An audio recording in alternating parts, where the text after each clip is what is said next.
एक ऐसा शहर जो श्राप के असर को आज भी भुगत रहा है। इसके प्रूफ हमें गुजरात के कैम्बे खाड़ी में मिलते हैं। इस श्राप के कारण उनका पूरा वंश खत्म हो गया। भारत के प्रधानमंत्री भी समुद्र की गहराई में जाकर इस भव्य भूमि पर अपना सिर झुकाकर आए हैं। कुछ कहानियां ऐसी पहेली होती हैं जो इतिहास और कथाओं से कहीं आगे होती हैं। ये कई सीमाओं को लांघते हुए विज्ञान पर भी सवाल खड़े करती है। नमस्कार, मैं हूं आरजे प्रवीण और स्वागत है आपका हमारे चैनल एक कहानी में। और आज एक ऐसी ही रहस्यमयी कहानी को लेकर के फिर हाजिर हूं आपके सामने। आज हम बात करेंगे विश्व के 7 शहरों में दूसरे सबसे पुराने शहर के बारे में, जो एक श्राप की सजा भुगत रहा है, जिसकी सच्चाई 100% खरी है, जो इतिहासकारों से लेकर वैज्ञानिकों तक सबके मन में कई सवाल खड़े करती आई है। आज हम बात करेंगे भगवान श्री कृष्ण के शहर द्वारका की, जो भारत के 7 सबसे प्राचीन शहरों में से एक माना जाता है। पुरातत्व विभाग के सर्वे में द्वारका के अस्तित्व के प्रमाण भी मिल चुके हैं। द्वारका के बारे में केवल पौराणिक कथाओं में ही इसका उल्लेख नहीं किया गया, बल्कि इसके प्रमाण गुजरात के कैम्बे की खाड़ी में मिले हैं। ऐसा माना जाता है कि भगवान कृष्ण की मृत्यु के बाद गोमती नदी के किनारे बसा यह शहर समुद्र में डूब गया था। द्वारका भगवान कृष्ण का निवास स्थान था। यह शहर अपनी समृद्धि और वैभव के लिए जाना जाता था। पर आखिर ऐसा क्या हुआ कि यह ऐतिहासिक शहर पूरा का पूरा समुद्र में समा गया? मथुरा में कंस पर विजय और वध के बाद द्वारका भगवान कृष्ण का निवास स्थान बन गया था। ऐसा माना जाता है कि कृष्ण ने अपने राज्य का संचालन द्वारका से किया था, पर वो अपने परिवार के साथ भेंट द्वारका में रहते थे, जिसे शिरखोधर के नाम से भी जाना जाता था। यह द्वीप कच्छ की खाड़ी के प्रवेश द्वार पर स्थित है, जो द्वारका शहर से 25 किलोमीटर उत्तर में है।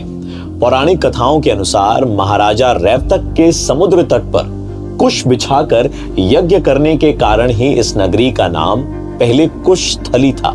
जब युगों के बीतने के साथ प्रलय आने से कुशस्थली नगर नष्ट हो गई, तो श्री कृष्ण के आदेश पर विश्वामित्र और मायासुर ने गुजरात में आकर समुद्र के तट पर भव्य महल और नगर निर्माण का काम कराया, जिसका नाम द्वारका रखा गया। इसके बाद शुरू हुआ महाभारत का वो युद्ध, जिसने इस शहर की बर्बादी की नींव रखी। ऐसा कहा जाता है कि इस युद्ध में गांधारी ने अपने 100 पुत्र खो दिए, जिससे क्रोधित होकर और पुत्रों के वियोग में उन्होंने इस युद्ध को रचने वाले श्री कृष्ण को श्राप दिया। उन्होंने कहा था कि जैसे मेरा पूरा वंश खत्म हो गया, वैसे ही तुम्हारा वंश भी नहीं बचेगा। और उसके कुछ सालों के बाद श्री कृष्ण के वैकुंठ गमन के बाद द्वारका नगरी भी जल विलीन हो गई। इसके डूबने का दूसरा कारण भी बताया जाता है, ऋषियों का श्राप। एक अन्य कथा के अनुसार एक बार महर्षि विश्वामित्र, देवऋषि नारद कण्व द्वारका आए। तब यादव वंश के कुछ लड़के ऋषियों के साथ उपहास करने के प्रयोजन से श्री कृष्ण के पुत्र सांब को स्त्री वेश में ले गए और ऋषियों से कहा कि यह स्त्री गर्भवती है, आप इसके गर्भ में पल रहे शिशु के बारे में बताइए कि क्या जन्म लेगा। ऋषियों ने अपना अपमान होता देख श्राप दिया कि इसके गर्भ से मूसल उत्पन्न होगा और उस मूसल से समस्त यदुवंशी कुल का विनाश होगा।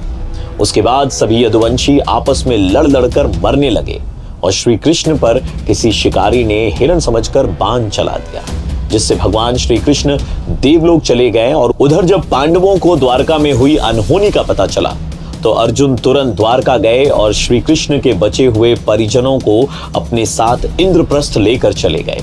इसके बाद देखते ही देखते पूरी द्वारका नगरी रहस्यमयी तरीके से समुद्र में समा गई। द्वारका पौराणिक कथाओं और ऐतिहासिक महत्व से भरपूर एक प्राचीन शहर है। महाभारत और पुराणों जैसे प्राचीन ग्रंथों के अनुसार द्वारका कृष्ण के राज्य की राजधानी और व्यापार और संस्कृति का एक महत्वपूर्ण केंद्र था।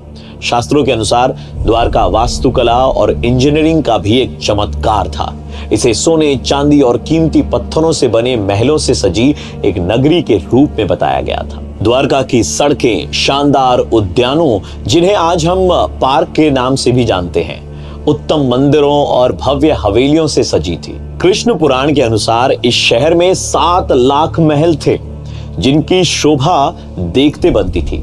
ऐसा भी कहा जाता है कि यह शहर ऊंची दीवारों से घिरा हुआ था और शक्तिशाली योद्धाओं द्वारा संरक्षित था, जिससे यह लगभग अभेद था। कुछ ज्ञानियों का ऐसा भी मानना है कि विनाशकारी बाढ़ और प्राकृतिक आपदाओं के कारण भेड़ द्वारका अरब सागर में डूब गई थी और एक खोया हुआ शहर बन गई। एक और मान्यता के अनुसार यह शहर अरब सागर में 6 बार डूब चुका है।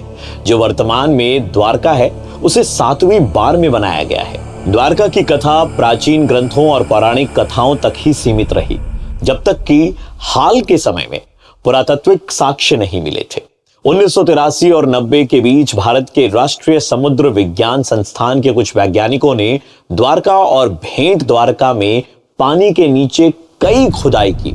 बाद में जब नए उपकरण आ गए तो उसके बाद 2007 में व्यापक खुदाई की गई। उन्होंने यह निष्कर्ष निकाला कि यह डूबा हुआ शहर महाभारत में वर्णित पौराणिक द्वारका से मेल खाता है। पुरातात्विक खोजों ने द्वारका के अस्तित्व और भगवान कृष्ण से इसके संभावित संबंध के बारे में बहुमूल्य जानकारी प्रदान की। खोजों में पत्थर के ब्लॉक, खंभे, मिट्टी के बर्तन, मूर्तियां और एक प्राचीन शहर की दीवार के अवशेष शामिल थे। हालांकि इन खोजों की सही उम्र पर अभी भी बहस चल रही है। इन खोजों से पता चलता है कि द्वारका वास्तव में एक समृद्ध और उन्नत शहर था, जो प्राचीन काल में अस्तित्व में था। आज द्वारका भगवान श्री कृष्ण के भक्तों के लिए तीर्थ स्थल और पूजनीय स्थल बना हुआ है। भारत के गुजरात में वर्तमान द्वारका शहर गोमती नदी और अरब सागर के संगम पर रणनीतिक रूप से स्थित है, जिसे पौराणिक खोए हुए शहर भेंट द्वारका का आधुनिक प्रतिनिधित्व माना जाता है।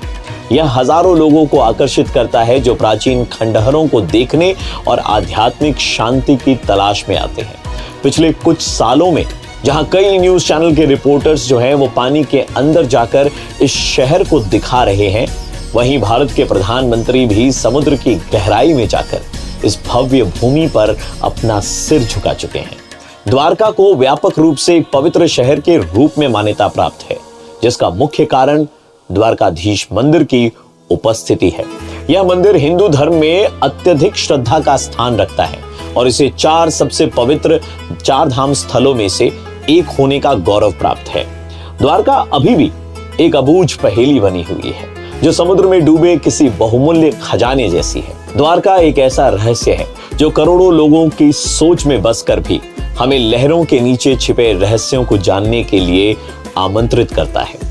आज के लिए हमारी कहानी में बस इतना ही, पर हमारी इस पावन धरती पर इतने रहस्य हैं जो खुद इसे देवताओं की भूमि बताते हैं। तो इस पावन धरती को नमस्कार करते हुए आज के लिए बस इतना ही। जल्द मिलेंगे कुछ नए किस्सों और रहस्य से भरी कहानियों के साथ। मैं हूं आरजे प्रवीण, यह है हमारा चैनल एक कहानी, और हम आपसे कहना चाहेंगे जय श्री कृष्ण।